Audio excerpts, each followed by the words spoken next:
كنت داخله المجال اللي هو ايه، انا حابه تكون مصر رقم واحد في الهاند ميد. والله بجد عارفين الموضوع ده يعني الاحساس ده جالي امتى؟ ان انا والله يا بنات هو ده فعلا لما دخلت مجال الهاند ميد على السوشيال ميديا، مش خارج السوشيال ميديا، لان انا دخلت في وقت معين. انتوا عارفين طبعا انا شغاله في الهاند ميد من وانا عندي 14 سنه. بس لما دخلت على السوشيال ميديا كان هدفي ان انا فعلا نخلي مصر هي رقم واحد في الهاند ميد. وبالتحديد الامنيه دي جت امتى؟ لما شغلي اتحط في دوله البحرين. وكان في ترابيزه، يعني هو كان مؤتمر كبير، انا كنت قلت الكلام ده، حكيت القصه دي اكتر من مره. كان مؤتمر كبير، وتم الاختيار لفاطمه السيد ان هي اللي تمثل مصر في الهاند ميد. تخيلوا، مش قادره اقول لكم انا كنت فرحانه وفخوره بنفسي قوي قوي قوي قد ايه. اتواصلوا معايا وكلموني و...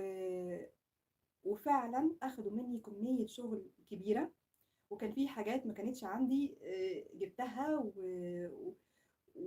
وفعلا جمعنا الشغل ده كله واستلموه مني و...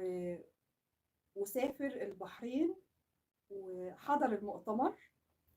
وعايزه اقول لكم ان كان في ترابيزه، يعني ترابيزه باسم مصر، يعني عليها علم مصر واسم فاطمه السيد موجود.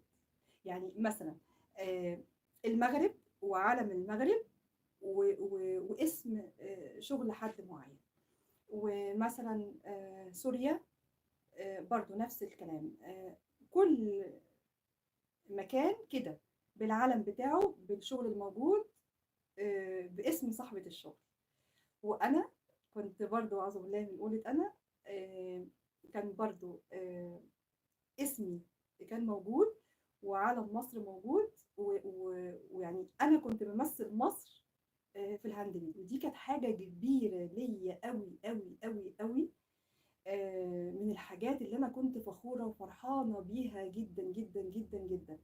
وبرده كان المفروض ان انا اسافر وقتها مع شغلي، ولكن ما كانش فيه نصيب ان انا يعني احضر مع شغلي، هو شغلي اللي راح.